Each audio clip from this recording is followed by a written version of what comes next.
As a fighter, and I'm more a man, more as a human.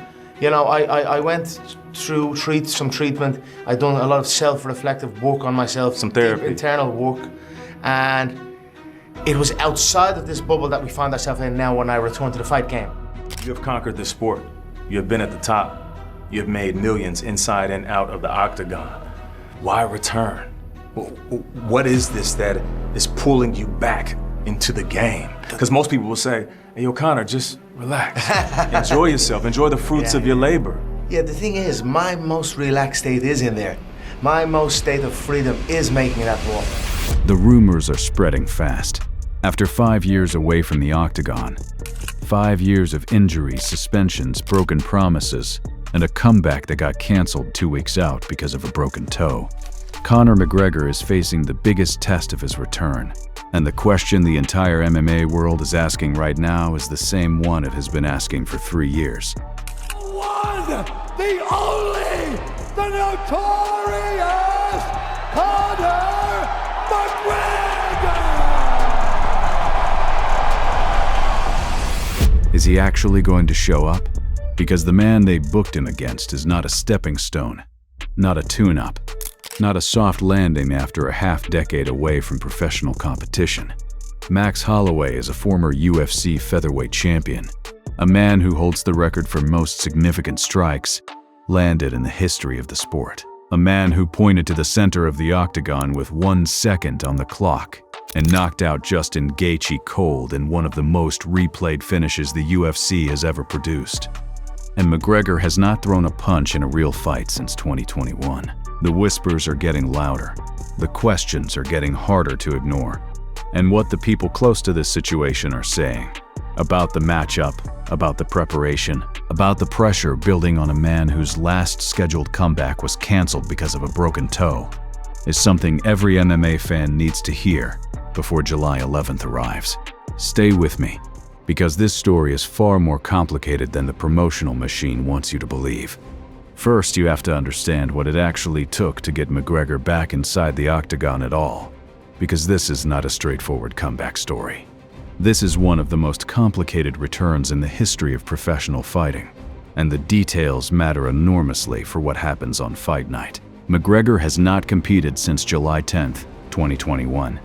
That night at UFC 264 in Las Vegas, he suffered a gruesome broken leg at the end of the first round against Dustin Poirier, his second consecutive loss to the same man, and was carried out of T-Mobile Arena on a stretcher in front of a sold-out crowd. He was 32 years old. He had just lost back-to-back for the first time in his entire career, and the sport did not see him again for nearly 5 years. The comeback everyone waited for was supposed to happen in June 2024, UFC 303. McGregor versus Michael Chandler during International Fight Week at T-Mobile Arena, the event Dana White had spent over a year building as the greatest comeback in sports history. Tickets sold, billboards went up across Las Vegas. The promo machine ran at full capacity. 2 weeks before the fight, McGregor pulled out. The official reason was a broken pinky toe. His coach, John Kavanagh, later revealed that McGregor had whispered to him mid-training session, while the UFC film crew was in the gym, that his foot was broken. He refused to stop. He kept training, and the fight fell apart anyway. The UFC canceled it the same day McGregor pulled out. It got worse from there. In October 2025, the UFC announced that McGregor had accepted an 18-month suspension for violating the anti-doping policy. 3 missed drug tests in 2024, June 13th, September 19th, and September 20th. The first missed test happened on the exact same day the UFC canceled his fight with Chandler. The standard penalty under the policy is 24 months. It was reduced to 18 after McGregor cooperated with the investigation. The suspension ran retroactively to September 20th, 2024, making him eligible to compete again on March 20th, 26. By the time the Holloway fight was announced on May 17th, 2026, McGregor had been out of a cage for 4 years and 10 months. He had pulled out of a fight. He had missed drug tests. He had served a suspension. And now, instead of a manageable return opponent designed to ease a 37-year-old man back into competition, the UFC booked him against one of the most dangerous fighters in the lightweight division. That is the backdrop. That is the full picture of what it took to get Conor McGregor back to a fight contract. And that backdrop is exactly why the question being whispered inside the sport right now is not whether McGregor can win. It is whether, given everything that has happened, every canceled date, every missed test, every broken bone, he will actually walk through that tunnel when the lights come on July 11th. To understand exactly why this matchup is as dangerous as it is, you have to understand who Max Holloway became in the 13 years after McGregor beat him. Out of the blue corner, a mixed martial artist holding a professional record, 7 wins, 2 losses. Out of Waianae, Hawaii, Max Blast Holloway! Because the Max Holloway that stood across from McGregor in Boston in 2013 was a 21-year-old prospect with a 2-2 record and nothing but upside. McGregor outworked him over 3 rounds, took the unanimous decision, and moved on. Holloway was an afterthought, a future Hall of Famer in disguise. What happened next is one of the great development stories in MMA history. Holloway went on a 13-fight winning streak. He knocked out Jose Aldo twice in Aldo's own backyard. He became the undisputed UFC featherweight champion and defended that belt 3 times. He beat Frankie Edgar, Brian Ortega, and Calvin Kattar in one of the most one-sided performances of that era. Then came the Gaethje moment, UFC 300, April 2024. Holloway was ahead on all the scorecards heading into the final 10 seconds of round 5. He had already won the fight. And then he did the most Holloway thing imaginable. He pointed to the center of the octagon, waved Justin Gaethje toward him, and invited the most dangerous knockout artist in the division to trade with him with 1 second on the clock. Gaethje came forward. He did exactly what Holloway invited him to do. Holloway knocked him cold with a single left hook that landed flush and sent Gaethje crashing to the canvas with 0 time remaining on the clock. The finish was replayed millions of times. Joe Rogan screamed. The arena lost its mind, and the moment instantly became one of the defining highlights of the modern UFC era, not just because of the knockout, but because of the decision that preceded it. The willingness to risk everything when he had already won. This is the hinge moment that every person talking about McGregor versus Holloway needs to understand. That knockout was not luck, it was not adrenaline. It was the product of a fighter who holds the all-time UFC record for most significant strikes landed, 3,655, with no other fighter within 1,000 of that number. It was the product of a man who has been fighting and winning and recovering and fighting again for the past 2 years, while McGregor was in a gym posting sparring videos. McGregor has not been in a real fight in 5 years. Holloway has never stopped. Now here is where this story gets genuinely more complicated than anyone is saying out loud.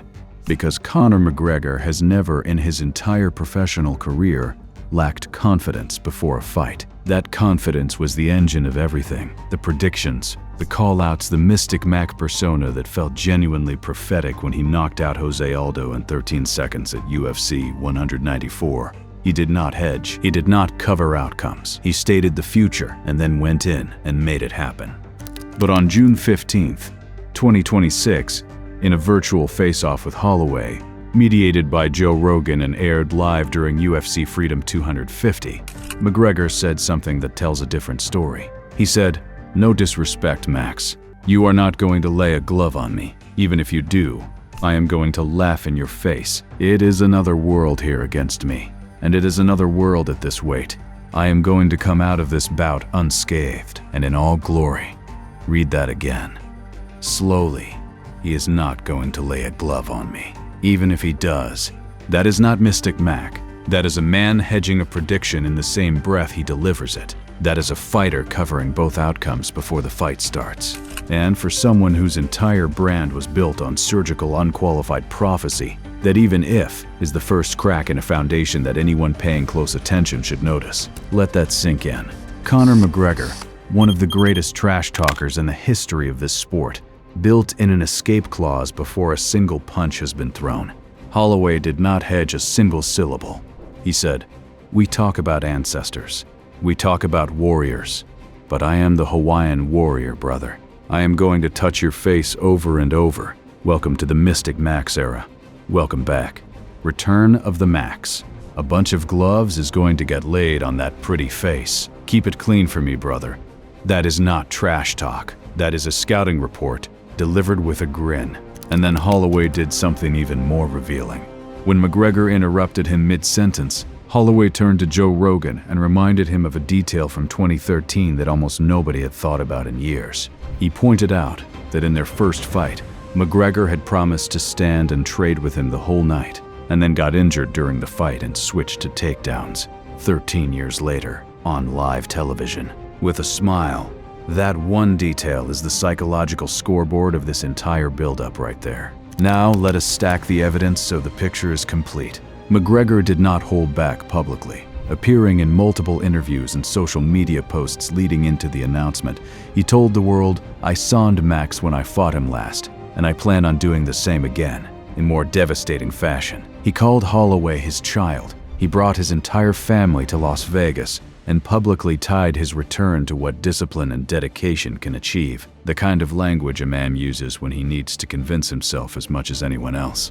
Holloway's response has been consistent and telling. He has not raised his voice once. He has not needed to. Every line he has delivered has been some variation of the same thing, calm, warm, and completely certain. "I will touch your face over and over. Keep it clean for me. I will see you on July 11th, 9th Island." On the outside voice side, McGregor's longtime coach John Kavanagh has been vocal and public about the quality of camp, describing McGregor's motivation as the highest he has seen in years. The UFC's own anti-doping records show McGregor has been tested 12 times in 2026 alone, the most tested fighter in the organization by a significant margin. The most tested fighter in all of 2025 was 14 tests. For the entire year, McGregor matched that pace before summer, and the medical reality sits underneath all of it like a fact nobody wants to say out loud. A broken leg in 2021,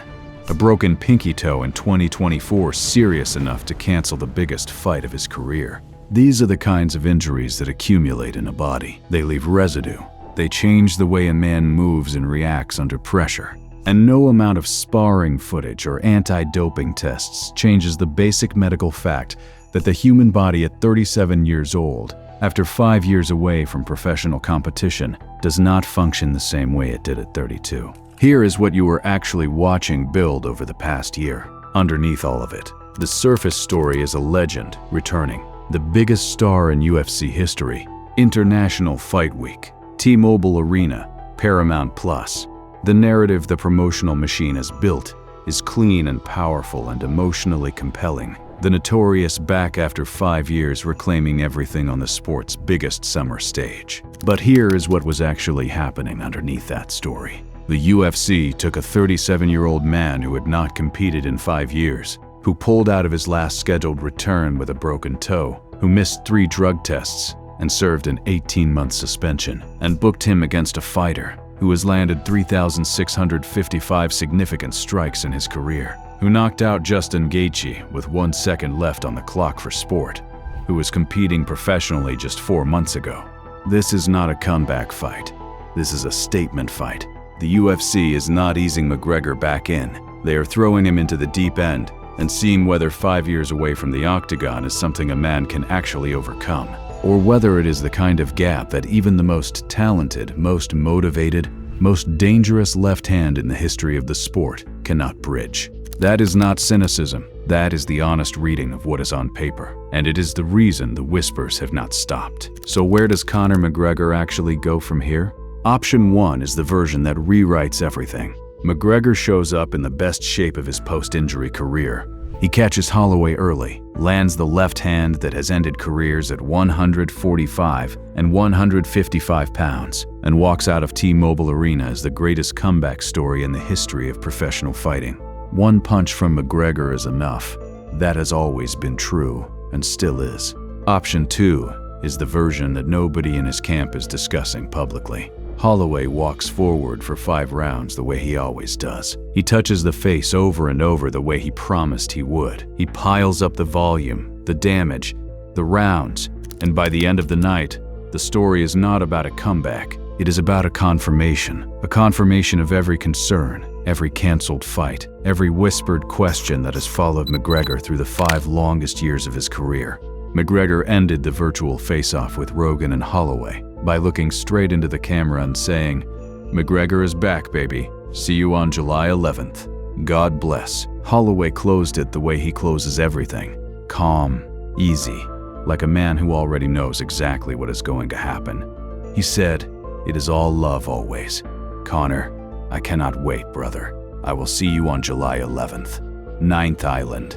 It is going to be fun." One of them is right. July 11th is 11 days away, and the entire sport is watching to see which version of Conor McGregor walks through that tunnel. The one who made the predictions and delivered on every single one of them, or the one who whispered to his coach in a training session that his foot was broken and pulled out of the biggest fight of his career.